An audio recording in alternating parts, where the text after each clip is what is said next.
Good evening, good evening, good evening. What's up? Yep,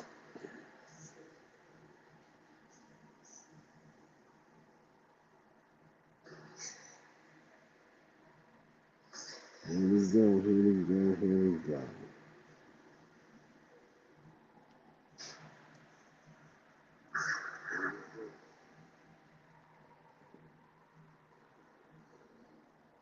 Good evening, good evening, good evening. What's up, y'all? How y'all doing? It's me again, Green. How y'all doing? Hey, yeah, I'm here to say, hey, yeah, I'm just chilling, hanging out.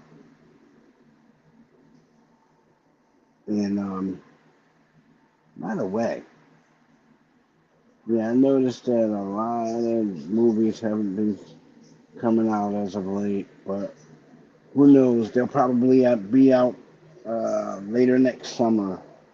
But, about that, hey, you got all summer long though.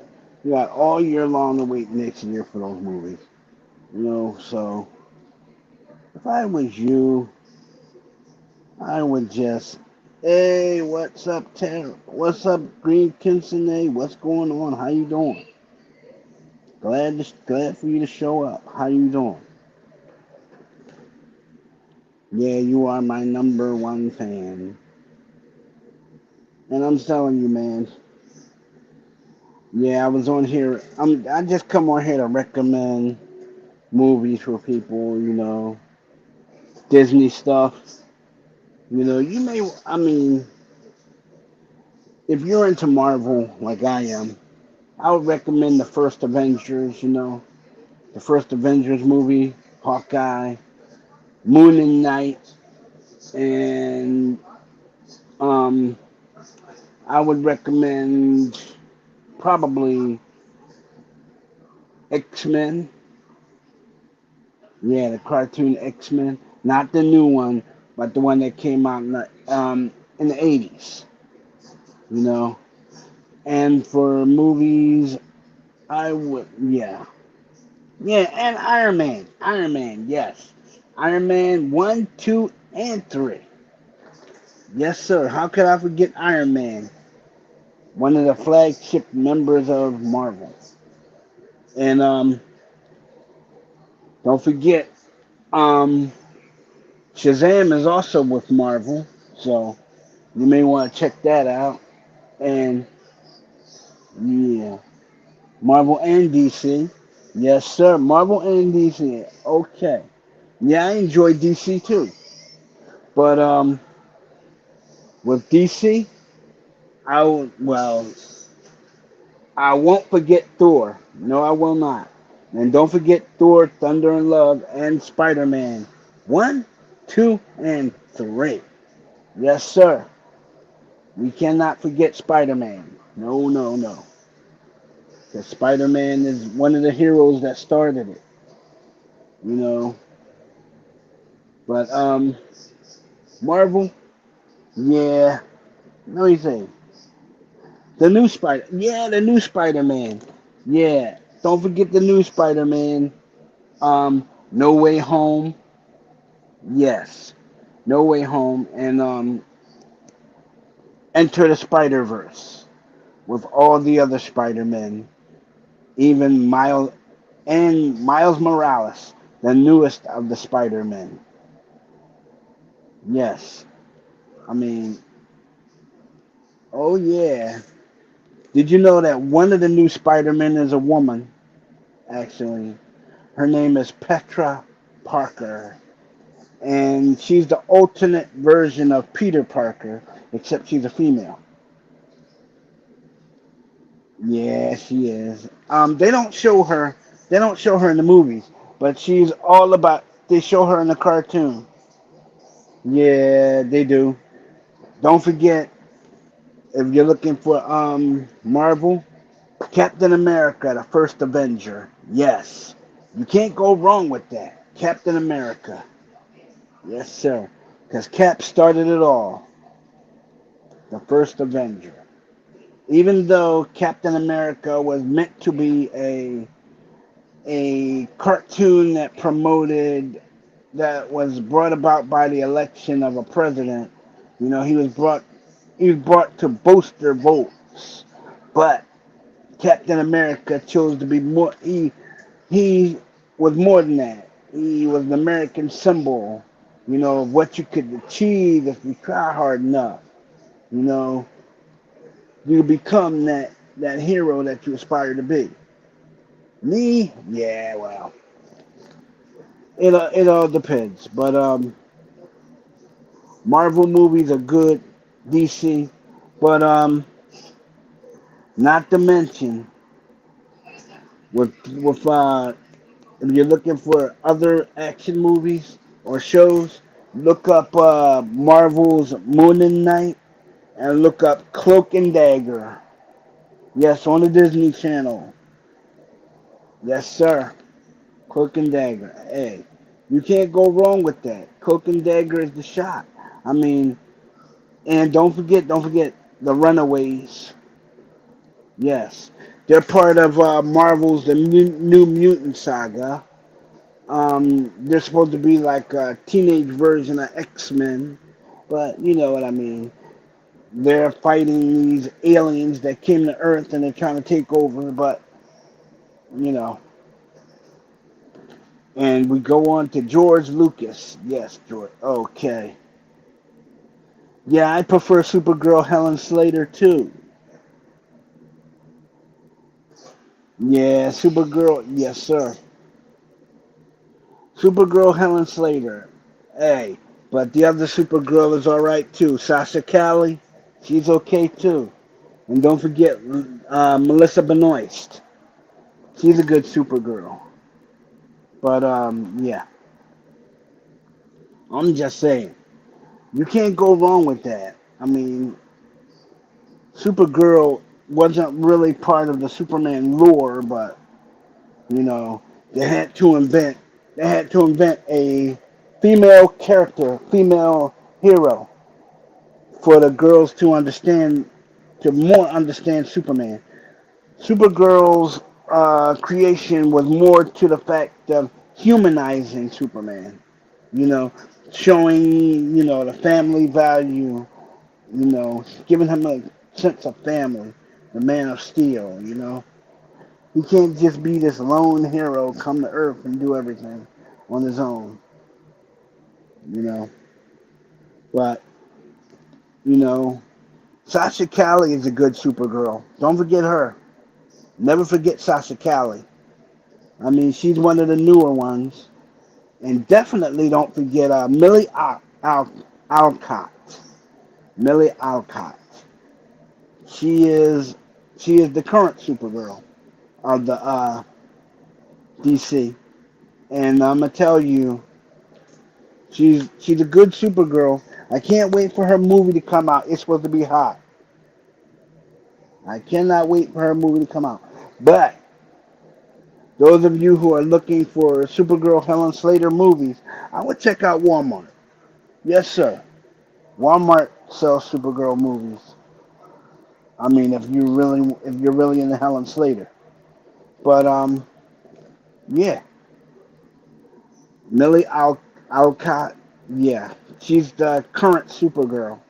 I mean, you can't go wrong with her. She's younger than the Supergirls, uh, you know, that we previously had. But you know, it's not to diminish her character, not in any way. She's a great actress, you know, and you know she brings a lot of human values to the Supergirl character. You know, that whimsical teenager, you know, that person who wants to just have fun and party, but you know she got to save the world at the end of the day. So you know you can't really get wrong with her. You know, so you know, and Sasha Cali, she's more the Alex Ross Supergirl. You know that Kingdom Come thing. She's she's more the Supergirl. What Supergirl would be if she would have um, came to Earth before Superman and grew up, not on a farm, but grew up with regular parents, had regular issues, like a teenage girl did or does, you know. But at the end of the day, yeah. Only thing I did not like about the movie of the Supergirl movie is when she met up with Flash. The guy playing Flash, Ezra Miller, nah, not a good character. Not no. Grant Gustin was a better Flash. John Wesley Shep was a better Flash. Come on, you can't get any better than those two. Even the guy who played James Garrett, J. Garrick, the Flash from Earth 38, was a better Flash. I mean, Ezra Miller had his issues. He wasn't a good actor starting out the gate. He had problems. You could see that in his performance. But hey, there you go. But what I'm saying is, hey, if you prefer Supergirl, or you prefer the Helen Slater Supergirl, you can't go wrong with that. Nah, you can't. That's all I'm saying, man. I mean, we all prefer our superheroes. But if I had to pick a Superman, like a live action Superman, my guy would always be Christopher Reeve because he embodied Superman for me. I mean, he was the Superman that I first seen live action, other than the George Reeves thing, George Reeves Superman, which was an older Superman. He was an older character, but they both were good actors in their own right. But but Christopher Reeve brought more of a kind of a realistic thing to Superman. He brought a kind of warmth and he made you believe Superman was your neighbor. He was not going to see you die or not going to see give up. He was always there to help you no matter what. And that's the kind of thing that's how he played his character of Superman. I mean, that's what he did. I mean, it's a shame that he went so early, and it's a shame that he got sick and went so early in his life. You know, I would have enjoyed seeing a Superman movie produced by Christopher Reeve. But you know who else played Superman? Curiously enough, Ron Ely, the same guy who played Tarzan.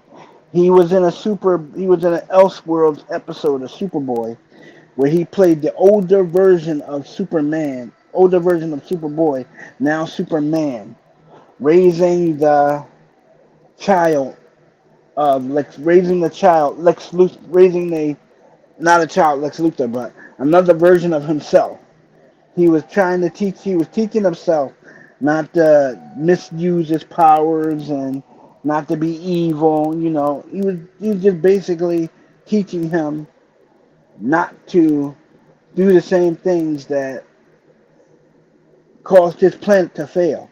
Not to cause things to happen on Earth that would doom the planet. Like Krypton was doomed because of pollution, overmining. You know, it wasn't enough resources to go around, and you had people instead of trying to solve the problem, they was making it worse. They were making it worse. Then they had this computer telling them that everything was okay, to the point where Krypton was ready to blow up. I mean, Jor-El saw what was going on, and he said, "I'm not going to let my family die."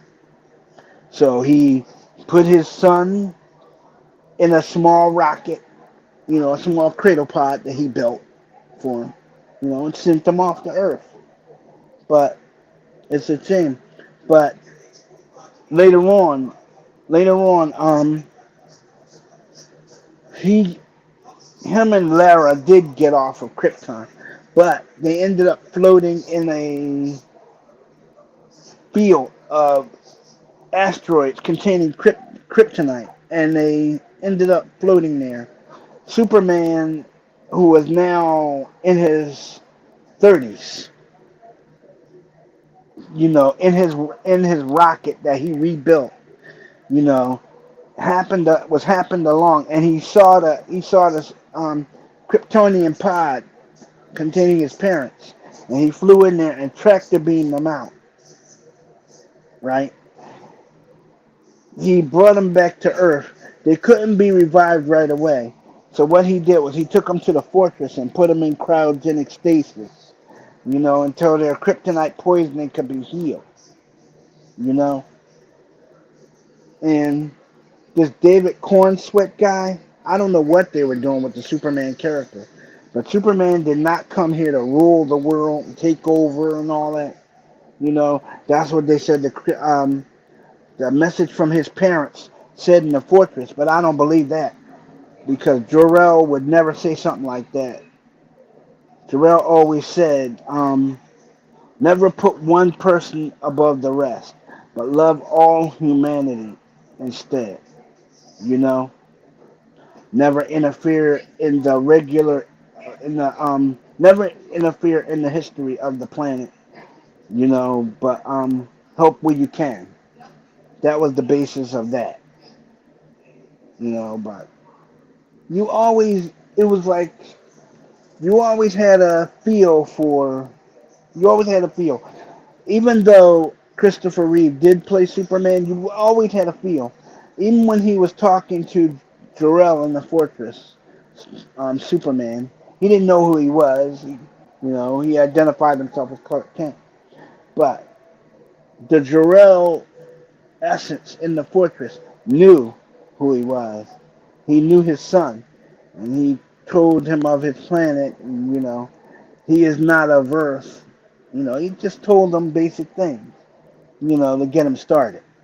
But throughout the series, Superman was aided not only by Jor-El, but he was also aided by the other elders of Krypton, like the ruling body, like his uncle, Kara's Supergirl's father, Zor-El. Zor-El was one of the elders that always talked to Superman through the crystals. He was always telling them how to use his powers. He basically brought Superman to the fortress and told him and showed him how his planet, lived and how they died. He basically told them how Krypton was a society of artists, scholars, and scientists. They did indulge in space travel, but they never made it as far as Earth. And the one thing I will credit Jor-El for was he always made it a point to tell young Clark Kent, never use your powers in anger. And that was the main message behind the principles that his Earth father taught him. You never use your powers in anger. You never seek to hurt anybody. You know, you just be the best person you can be and help where you can. Some people may appreciate it, some won't, but you help where you can, and you just try to be the best version of yourself. And all parents, whether you know it or not, all parents, if you ever watch the Superman movie with your kids, you probably taught the same lessons in a roundabout way. Never seek to hurt anybody, never use what abilities that you acquire through life to personal gain. Never escalate an argument or a fight. If someone seeks to do violence to you, just walk away. The best way to win a fight is to not be there, to be honest. I mean, and most superheroes, they try to live by that principle. I mean, there are villains in the universe that Superman that he's come across that he hasn't fought, like like the Krypton criminals that came to Earth from the Phantom Zone. What were their names? Zod, Urza, and Nan. Nan, he imprisoned them in a fort. Actually he took away their powers, and they actually died in the fortress. But in the Supergirl series, Nan Urza and Nan Urza and the other guy Zod Zod just didn't, he didn't die. I mean, no one knows where the Kryptonian criminals went, but we know that with Zod came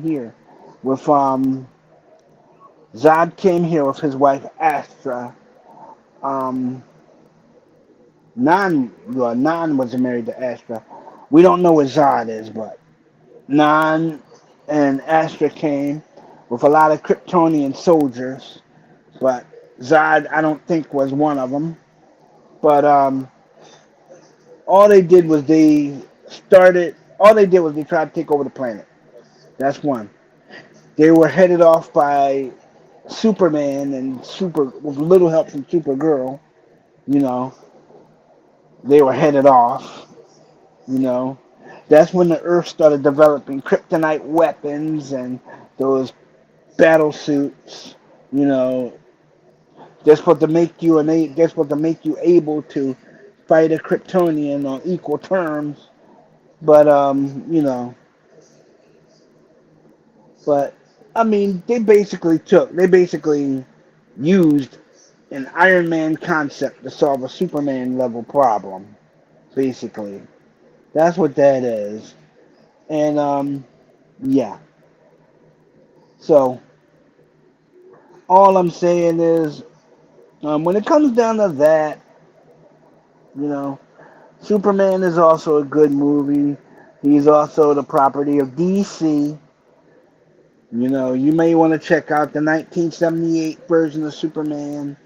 You know, also Superman 1, Superman 2, 3, and 4, right? Superman 4 is the quest for peace. Superman 3 is just Superman 3. Superman 2 is the continuation of 1, you know, where he gave up his powers for Lois Lane. Nah, wouldn't have done that. But all I'm saying is they're good movies.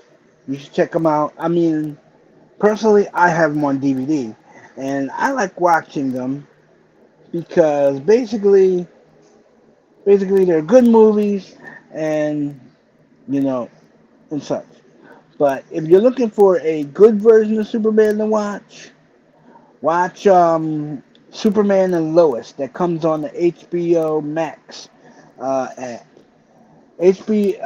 Superman and Lois is the continuation of the Superman saga, except Superman marries Lois Lane and has twin boys, Jordan Kent and Jonathan Kent. Jordan Kent is named for Superman's father, Jor-El, and Jonathan Kent is named for his Earth father, Jonathan Kent. And Clark is the maiden name. Actually, Clark is the maiden name of Martha, who is the mother of Clark Kent. Right? Martha Clark Kent is, you know, Superman's mother. Superman's Earth mother. Lara L is Superman's Kryptonian mother. But here's the thing about that. Thing about that is, in the Superman and Lois thing, they made this machine that was able to through the power of yellow kryptonite, able to implant Kryptonian essences into human beings, you know? And that, no, no. I mean, I can go with some things in the Superman plot. I just can't go with that one. That I can't endorse because no. I mean, you can't do that. But it's just a lot of things that went on in the Superman and Lois thing. I mean, Superman did do the thing where he did stop a power plant from going nuclear and killing everybody. You know, there was a person. There wasn't a person that died in the plant. That person that was written in to accentuate the story. You know, Reactron. You know, and this version of Jimmy Olsen wasn't as old as wasn't as old as Superman. Jimmy Olsen was but a teenager. He was about maybe 17 or 18 years old when he worked as a cub reporter photographer for the Daily Planet. Yeah, he worked as a photographer mainly because he would follow Clark Kent and Lois Lane around on their stories, taking pictures, you know, taking pictures during interviews. And, you know, he wasn't like the current Jimmy Olsen. Excuse me. The current Jimmy Olsen is, well, he's a tall, muscular guy. He's a black belt in karate. You know, he developed his own hero persona named Guardian. Guardian is a lot like a Captain America type hero, except Guardian doesn't have super strength. He has his suit and he has his physicality. See, because this Jimmy Olsen has the body of an athlete because this Jimmy Olsen was a football player. He was a high school football player. He tuned his body and his mind and such. I mean, he trained him. His father trained him in the martial arts. He became a black belt in karate. You know, instead of staying in Smallville with Lana and the rest of them, he moved to Metropolis. Why? Because I'm sure he wanted something more than working on the Smallville Gazette, taking pictures for shopping ads and stuff. I mean, he became a famous photographer. Why? Because his work. I mean, it does help that he knew Superman, but he became a famous reporter for his work. I mean, people said he did great things because he was friends with someone who did great things, but that was all Jimmy. All Jimmy. But no one calls him Jimmy anymore except for Superman. You know, they call him James now, but Jimmy is what his mother calls him, and then Superman. Because in the serial Superman, The Adventures of Superman, Jimmy Olsen was a teenager, basically. He was about 18 years old. He was an 18-year-old cub reporter. Um, he was an 18-year-old cub reporter. He was kind of withdrawn, kind of timid. You know, he was the kind of person. I mean, you would probably let your daughter go out with him. He was a very nice guy. You know, he was the kind of person that you could really get to know and be friends with. But yeah, no. All I'm saying is,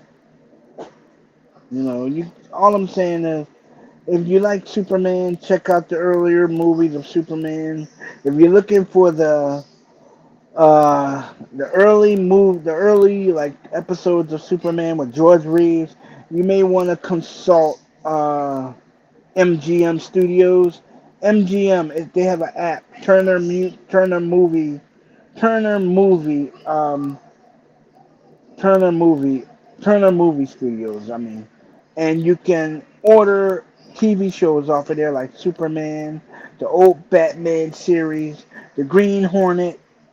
You know, which by the way, the Green Hornet is currently being streamed on Tubi. So you may want to check that out. I mean, he's a guy with a limousine. You know, he wears a business suit. You know, he has a Hornet sting. You know, a cane that has a taser pride in it. That's his Hornet sting. Um, you know, he has all the things that Batman has, and you know, he just chooses not to wear the tights, and you know, he wears a business suit, and he has a chauffeur, Kato, who's a martial artist. You know, played by Bruce Lee. And you got the Green Hornet played by Van Williams. I mean, he's a good guy, good actor. I've checked him out. I mean, he used to be one of the Star Trek actors, but he's a good guy. I mean, he he also acted it. He also did a Batman episode with Adam West called Batman Satisfaction, where Batman and the Green Hornet square off against each other. Batman squares off against the Green Hornet. Robin takes on Kato. You know, it's just heroes that mistakenly mistake each other for villains. And basically, you know, it's a good watch. But sometimes people make shows that, you know, it reflects everyday life. Batman reflects everyday life, the good and the bad, the ugly truth of society, you know, through their colorful rogue galleries of villains. You got the Joker, you got the Clock King, you got the Riddler, you got the Penguin.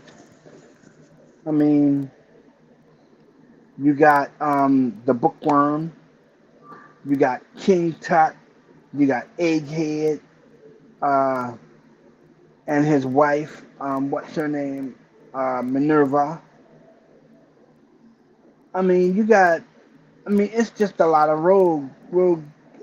it's a rogues gallery. You even got the Joker and Catwoman rounding them out. So Batman has his own share of colorful criminals, but in everything, it mirrors everyday life, the good, the bad, the ugly, the untold, you know. Batman also addresses things like it was earlier episodes of Batman that used to address and they did this in the cartoon, drug use, don't let anyone in your house, don't let a stranger in your house, never answer the phone for a stranger, you know that sort of thing. And and they were safety tips. It was always a Crime Stopper safety tip. Before you go to bed, make sure all the doors and windows are locked tight. You know, that sort of thing. I mean, you couldn't go wrong with the Adam West Batman. The only thing about it is the Batman cereal. I mean, they took the Crime Stopper thing out of it and just ended it like that. That same bat time, same bat channel. It. I mean, it lacks some of the sincerity of the earlier episodes with the Crime Stopper tips, but it was always, and they also used Batman to sell war bonds. Did you know that they made an episode? They made a whole series of Batman where Batman and Robin were undercover Treasury agents employed by the government to stop counterfeiters, to stop counterfeiters and go on secret missions in their spare time, that sort of thing. You know, um, it was always something. They were always altering the story of a superhero's backstory. I mean, even Spider-Man. They say Spider-Man got his powers when he was 14. No, he didn't. Spider-Man got his powers when he was about, I'd say about 17, maybe 18, and in college. Yeah, actually in high school. Peter Parker later went on to college, and he was attending a symposium hosted by a doctor, what is it? Hosted by Dr. Kirk Connors. And Kirk Connors would experiment with spiders and, radioactivity. And one of the genetically altered spiders got loose and actually bit Peter Parker on the back of the hand, you know, transferring his transferring his abilities to Peter Parker, turning him in essence to Spider-Man. I mean, well, that's how it is. But all I'm saying is, if you want to watch the Spider-Man origin story, not the cartoon, you may want to look up the show starring Nick. Starring this guy, Nicholas Campbell, I think, and he played Spider-Man, and yeah, he did. He played Spider-Man. The Spider-Man movie that he made was kind of hokey in comparison to the ones of today, you know. But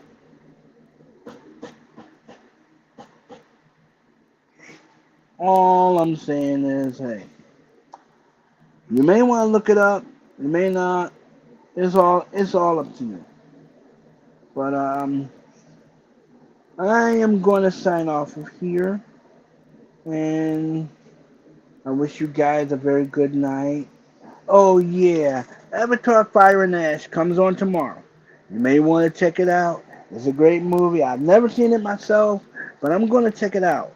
So those of you who want to check it out, it's on Disney Plus. I mean, when it comes on, after it goes off, I may do a broadcast talking about it. If you want to join in the conversation, you are welcome. But check the drama at the door. You know, I like how I can have a conversation with people. And if you're under 18, don't come. Seriously.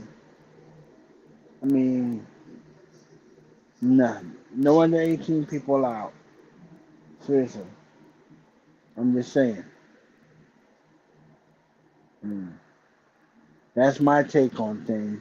But you people have a good day.